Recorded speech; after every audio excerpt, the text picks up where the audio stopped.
One. Hey guys, thank you for tuning in to a brand new episode of The Grind Never Stops podcast. This is your host, DJ Joe, and today's segment will be talking about our top five goats. And we have brought a special new member to our team. And introduce yourself. Hey, how you doing, DJ Joe? I'm Boogie. Thank you for having me over. It's a pleasure. I'm glad to be here today with you. All right, Uh, yeah, I'm here. yeah, No, I'm here today to talk about the goats, the top five goats. Like in my opinion, my top five goats. So you can tell me your five goats. I'll tell you my five goats, and then we can go into details why we think that these are five goats. all right. So we're gonna switch it up, and I'm gonna have the viewers hear your end, your top five, and Okay. then when you finish the questions I have for you, then I'll go ahead and give mine. So Okay. the first important question that the viewers want to know is who are your top five goats in the NBA? In the NBA. Okay. So these are my top five goats. Some of them already retired. Uh, So I'm gonna talk about my first two. First one, King James, obviously LeBron James. He's my favorite player all time. Ever since he came into the league, I've been watching him, and he's never disappointed. My second one, Kobe Bryant, obviously Bean. Like that is one of my top five players, obviously because he's Kobe. I'll go into details why. My third one is Chris Paul, who's still in the league right now. I like point guards a lot, which is why my next goat is going to be Steve Nash. Obviously, like Steve Nash is like, I loved his game. I loved how he played. I loved everything about his game. And my fifth goat is Tim Duncan. Obviously, Tim Duncan, like he's on a lot of people's list because obviously he's Tim Duncan, and we can go into details about what I liked about him. All right. Now viewers know who are your goats. Now I want you to go to tell me why you picked. And are these picks in order or just your five goats I would say these ones are in order. in It order? goes All right. from LeBron to Kobe to Chris Paul to Steve Nash to Tim Duncan. All right. So now I want you to tell me from five, from your last goat to the top one, why you picked or why you have him as your goat. Okay, my number five is Tim Duncan. One of the reasons why Tim Duncan is my goat because he was, how do you call it, silent assassin. Tim Duncan did not talk trash. Tim Duncan did not yell at people. He didn't scream. He didn't fight. He didn't cause any issues. But he could come every single night and destroy your best teams. He will come. He has so much game. He was talented. He was the craziest one in the post. He has such a good post game. He could shoot. Uh, and that's the reason why Tim Duncan was one of my goats. On top of that, he's there. He's got 5 rings. He beat my number one, LeBron, when they went to the finals. Uh, I would say twice that Tim Duncan beat LeBron. Um, that's why he's my goat. His game just spoke for itself. The way he used to play, like you would never hear him talking. You would never know nothing. Little do you know, he's dropping 30 on you. He's blocking everyone. He could assist. Uh, he could do everything on the court, and you would never hear him say a word. By the end of the night, you would look at him like, "Whoa, how did I get destroyed by a guy I didn't even hear say a single word tonight?" That is the reason why I really liked him. And on top of that, he's one of the top three in the post, I would say. Well, there's a few players that I would think will probably come before him, but to me, in the post, he was one of the best players in the post while I watched him play, anyways. There were people before him that were better than him, I would say, in the post, but I'm talking about who I saw play. These are my top five because these are the players that I watched play. This is why they are my goals. I'm not talking about players that were playing before I started watching NBA, before when I was a kid. I'm talking about the people I actually watched when I started watching NBA and I was old enough to actually watch and understand the game. So this is why these are my five goats because I watched these people play in my lifetime. That's why they're my goats.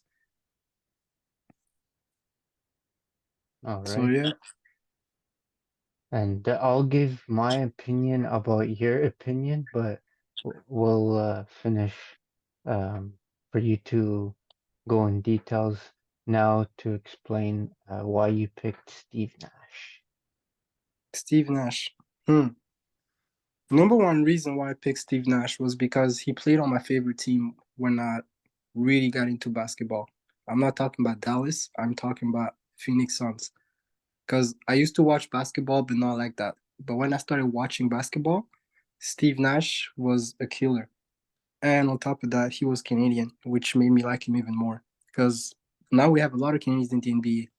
But back in the days, like I will give you like 2007, when I really got into NBA, we didn't have many Canadians in the NBA. So that's one thing that attracted me towards Steve Nash. And then when you watch him play, the way he used to distribute the ball, it was insane. Like he made the craziest assist. He was top of the freaking NBA for how many years when it comes to assist. And what made it easier for him to be a good assist leader was the players he had around him. And that's what made me like him even more. He had Murray Stoudemire. The plays he used to do with Amari Stoudemire were insane. It was like nobody could stop them. That was an insane duo. He had Raja Bell. He had Leandro Barbosa, who were the craziest 3-point shooters. He had Sean Marion, who was also insane.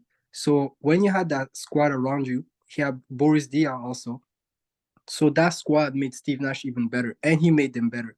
That's what was good about that team, and that's why I like Steve Nash better because the players he had around him made him better, and he made the team better.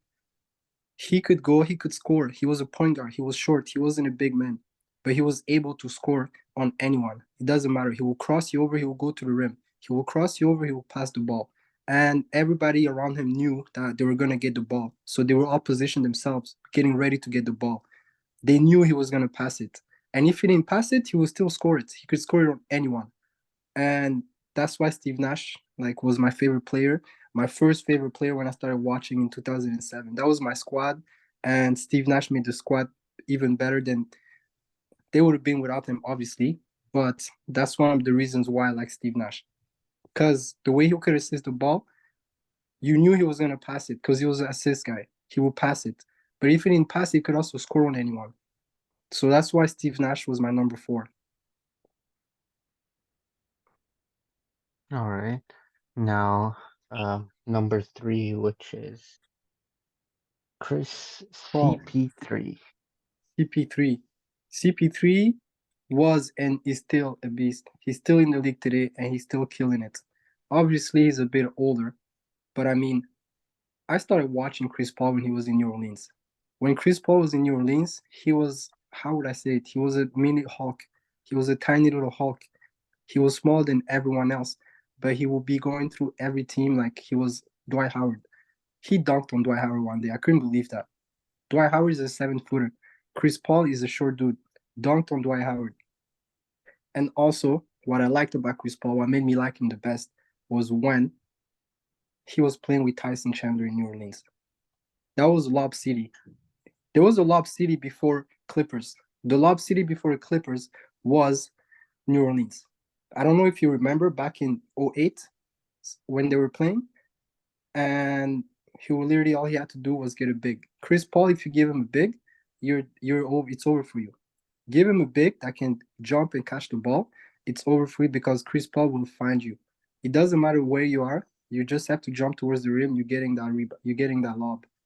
And And yeah, you saw what he did with the Clippers. Like they called it Lob City. But Lob City, before DeAndre Jordan and Blake Griffin, he was doing that in New Orleans. I don't know if you remember when he played against. He beat Dallas. He beat San Antonio in the I believe 2008 playoffs. That squad was crazy. They had Mo Peterson, Tyson Chandler, um, David West. David West. Oh my God, David West. Yes, I forgot about. Oh yes, yes, David West. Oh, that squad in New Orleans was crazy, and like Chris Paul made that squad because without Chris Paul, I don't know if they would have did as good as they did because Chris Paul was, like I said, a tiny little hawk because he could do everything. He could take it to the rim, and he was a crazy passer. All you had to do was just get open, and you're getting the ball at the rim. You're getting that ball at the rim. That's all there is. That's why when Blake Griffin came and DeAndre Jordan came with them, that squad was insane. It was just highlight after highlight after highlight. Like he was like they became the new Showtime. Like it wasn't LA anymore at that. Well, obviously LA was good at that point because they have a very good squad. But I'm talking about Showtime, as in like everybody's trying to watch because you know you're gonna have fun watching that squad. And Chris Paul made that squad. That's why Chris Paul, even till today, he's still killing it. He's not as young as he was. Obviously, he's been injured a few times and he's aging. But I mean, he's still good. He can score it on anyone. Chris Paul can score on anyone. He crosses you over, he shoots from anywhere. His mid range is crazy. He's going to give you 3 pointers. And then if you're open, you know you're getting the ball, you know you're scoring. That's why Chris Paul is my top three. All right. And now, obviously, number two, Number two, Kobe. Kobe. Of course, Kobe. Everybody know Kobe.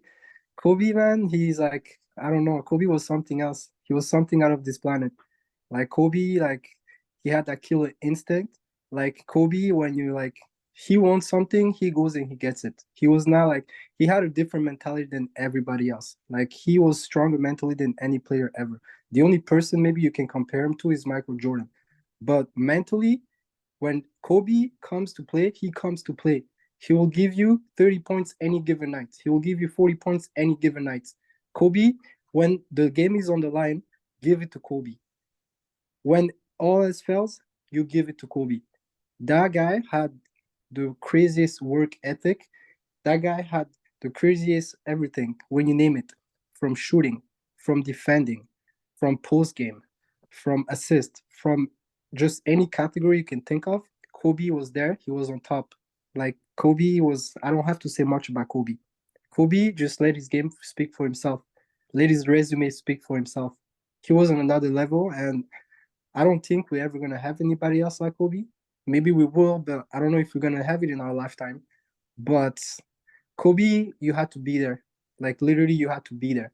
I remember one time in about a week span, he hit 5 game winners on every single team he played with. The game went to the line. He hit one against Toronto. He hit one against Dwayne Wade. He hit one against Sacramento. He hit one against who I can't remember, but like in a week span, he hit 5 game winners, last second shots. The buzzer goes off, the ball is in the air, boom, game winner. Next game, same thing, boom, game winner. 5 games in a row within a week. That's like who else does that? You know, you give him the ball, you're winning the game. If the game is on the line, give it to Kobe. That's why Kobe is my number two. All right. Let's not even talk And about the rings. oh no. Let's not even go um, there. and your number one. My number one is King James. Uh, I started watching King James when he first came in the league. I wasn't really like I was what I was a kid. I wasn't watching too much basketball, but as I started watching basketball, I just couldn't understand what I was seeing. I was like, "What is this? This guy is like what?" I think he was like I would say 20 when I started watching him because he came in the league at 18. So I think I started watching him 2 years after he was in the league, and as a 20-year-old, like I just didn't understand the stuff he did. How he used to just he was so fast. Whenever he got the ball in the fast break, nobody could catch him. Guess what? 20 years later, right now, 20 years later, nobody can still catch him. Stronger than anyone, bigger than anyone. Like, and he did it all. He scored, he passed, and the way he used to dunk was what got me. The way he used to just go dunk on people is what literally got me to become a fan.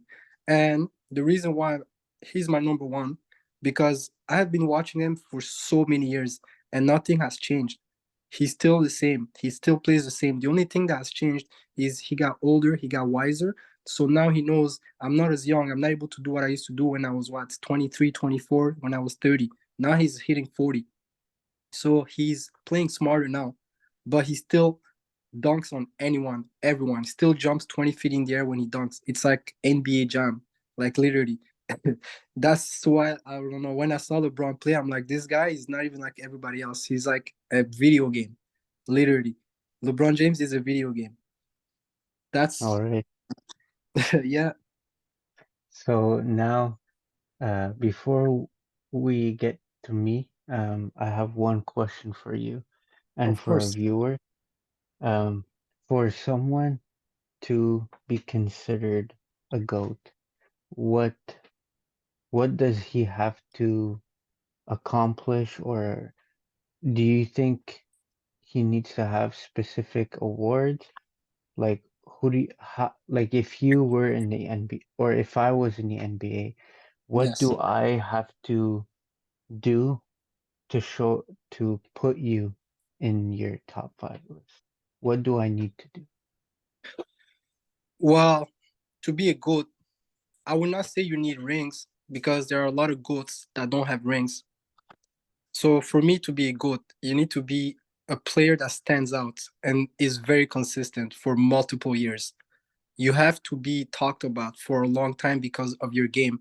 Even if you don't really make it as an NBA champion, you have to be there year after year after year. You have to be consistent. You have to be at the top of your game. You have to show out that your team needs you. You have to show that you are like, I would say, like an MVP, because MVP is the people that actually like matter the most to the team, and they're the ones that make the difference. That's why you become an MVP on your team. But that's how you have to be. You have to be there and you have to show your team that they need you, because without you they wouldn't be where they are. You have to be the guy that everybody on your team wants. You have to be like the guy who actually like puts in work year after year after year. Be extremely consistent with your game and improve your game. I will give you an example. My number one, LeBron James. He's been doing it for 20 years non-stop, has never stopped. Chris Paul, been there since 2000 and I would say four. He came a year after LeBron, I think. Still doing it. I mean, Steve Nash, he did it for so many years. Tim Duncan, Kobe Bryant, all those guys. The reason why they're goats because they did it for so long and they were so good for so long. They didn't just come, play 3 seasons, and then left. No, they did it for so many years, and they were great at what they did for so many years. So that's why I consider a GOAT. When you come in and you put in work for so many years and you stay consistent, that's what makes you a GOAT in my books. All right. So now before I give my opinion of your goats, um, I I want to tell you that based on what you just said, yes, I can take in consideration like what you're saying. Now I know why you picked LeBron, why you picked Kobe, or why you picked Tim Duncan. But Steve Nash never won. Yes, he won back-to-back MVPs, but Steve Nash in the playoffs, because regular season, I know there could be a lot of goats for regular seasons, but playoffs Mm-hmm. is where you get defined as a goat or as a killer on the floor. But start with Steve Nash. Yeah, he had some good years, and he had some good playoffs, but he's not the kind of guy. Like I know he's like the go of the point guard, but for playoffs, he wasn't he was an impact, but he wasn't a huge impact that made him win. Like even if he wins one NBA title, I would give him that title, but based on what you said, it doesn't work with Steve Nash. And Chris Paul too. I love Chris Paul too. He's like the point god, but at the same time, he should have won that playoffs against the Lakers. You know when they went to the third round. You know how they beat Dallas, they beat the Mm-hmm. Spurs. Yeah. They should have beat that Laker team because they had the chemistry.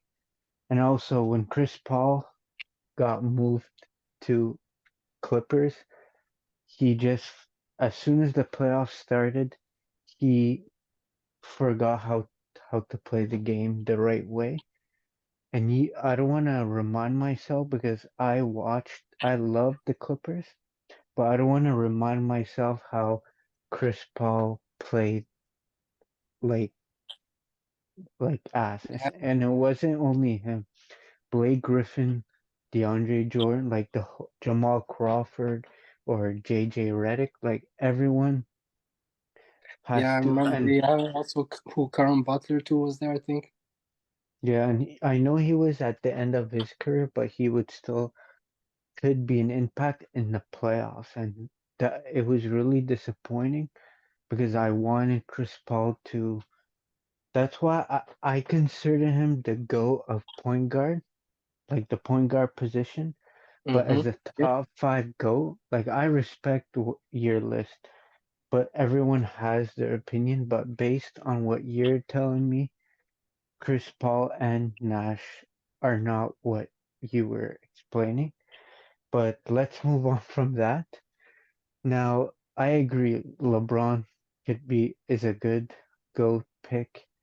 Um, Same thing with Kobe, but the same thing I said for the Chris Paul and the Nash pick for regular season, I would put them top five as well. But a GOAT is not just the exhibition side; it's also the important side where people pay their money to watch or where you get paid big bucks. That's what I feel that I don't consider them in that position just because when the game really mattered, they weren't like they were missing. You know what I mean? But now you know my opinion, so I'll go to my list.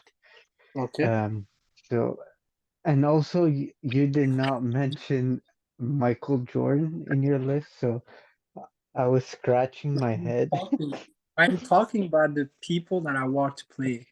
Because I Oh yeah, said that they are a good player. I'm talking about who I watched because Michael Jordan was before my time.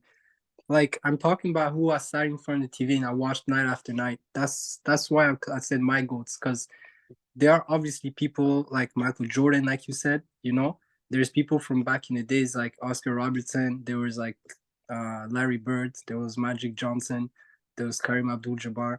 There was all those players, but those were before my time. I did not watch them play. So when I made my list and I put it together, I was thinking about who I sat in front of the TV year after year after year and watched.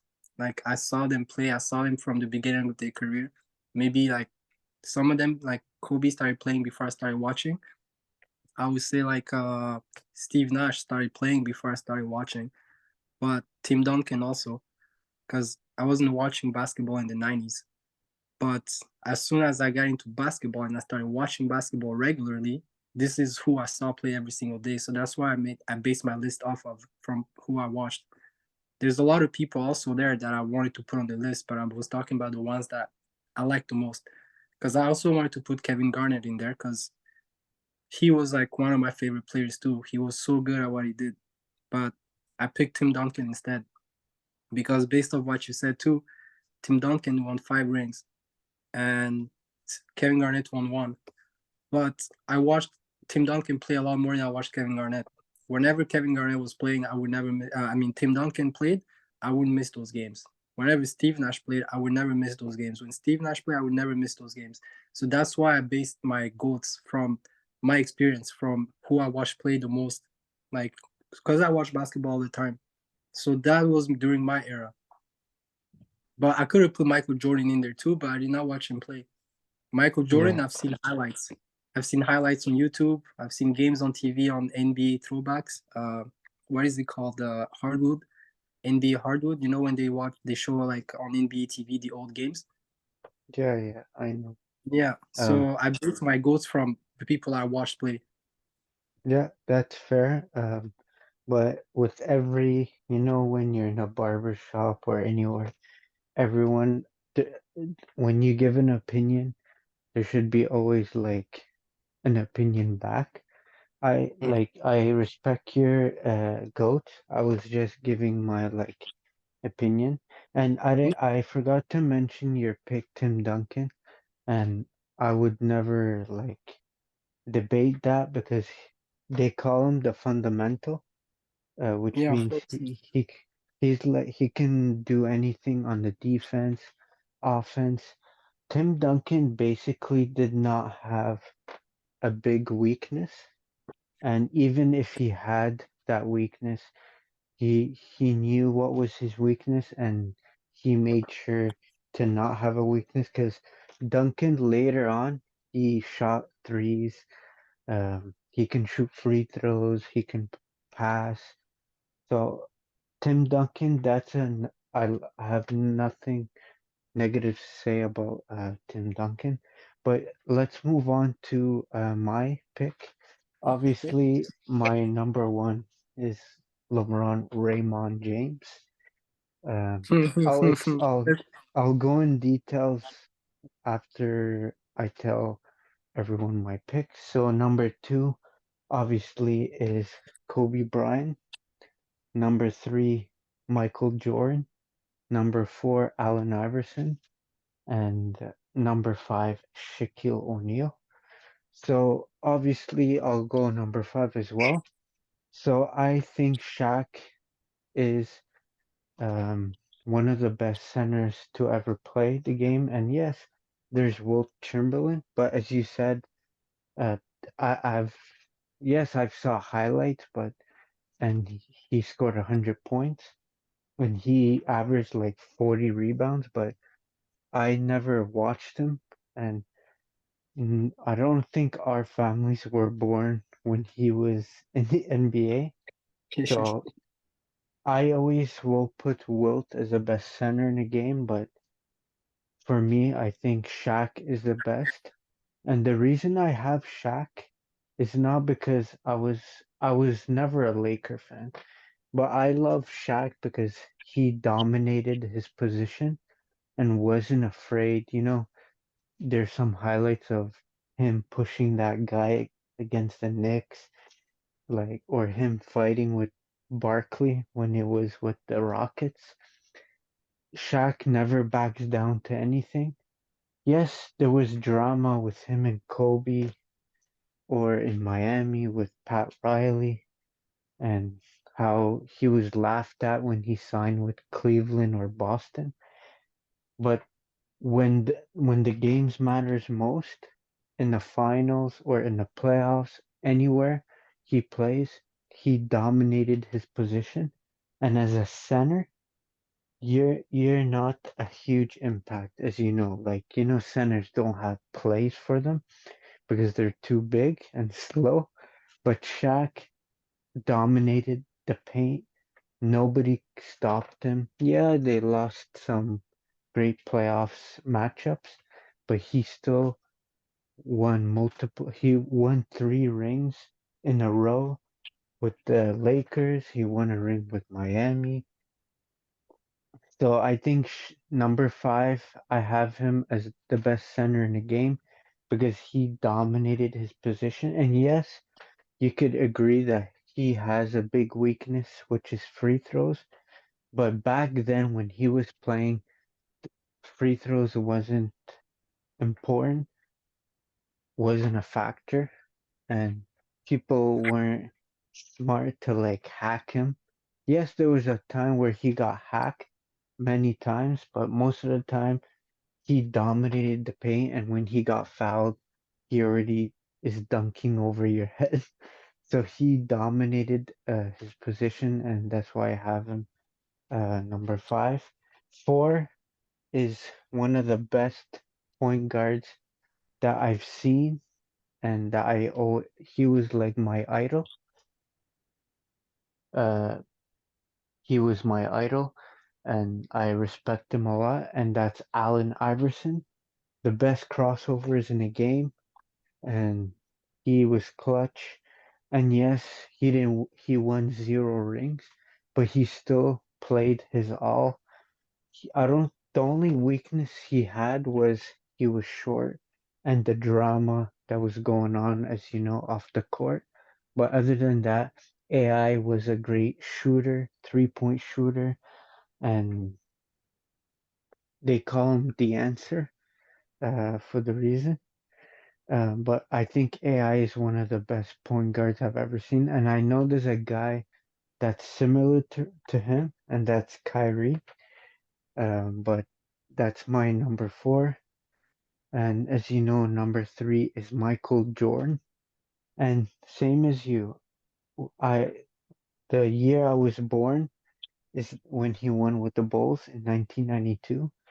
But I remember I had a jersey when I was born, and that was Michael Jordan. Because basketball, like once you grew up, you know that basketball was put on the map in the era of the 90s and 80s and the 2000s was MJ. MJ was talked about, and as you said, a GOAT is when you're gonna talk about it for years, and still to this day, MJ is always talked. And you watch highlights, and yes, the most important thing you want to look at is the rings, and he did not disappoint anybody. He went 6-0, never lost. Um, but that's my number three. Number two is obviously Kobe Black Mamba. I have him as the second best player in the world. Why? Because he never disappoints. And his work ethic, as you mentioned, is unstoppable. He's always there at practice. He always plays hard every single night. And from the first game and his last game, he always plays his all. And yes, in the finals against the Celtics, when he won, number in game six, Yeah, he shot like 2 for 16, but he was still an impact on the floor. He made that pass to like world peace, but like he made that pass to Ron Artest that made the clutch three to win I remember in that. 2010. So And he Kobe, gave a shout out to his therapist. yeah, and that's why Kobe is always going to be the best in the world because he gave it his all. And yes, I want to put Westbrook in my GOAT. Why? Because he gives it all every single night. And who cares if he's 0 for 30? He still does other things on the floor. But I have Kobe number two, and obviously LeBron James number one. We both know why he's the number one. He's been in the league for 20 years. He's still dominating, averaging 27, 7, and 7. He has dominated every single season. And yes, when LeBron came in the league, I was not a fan because he had big weaknesses to begin. He was afraid to shoot, he was afraid to drive. And you saw that when once he moved to Miami, I was disappointed. Like I watched LeBron, I didn't hate him. I wasn't a fan, but it made things worse when he went to Miami and the first finals he went with Miami. He scored 10 points in the game. He got dominated by JJ Barea and like LaShawn Dirk Stevens. Nowitzki.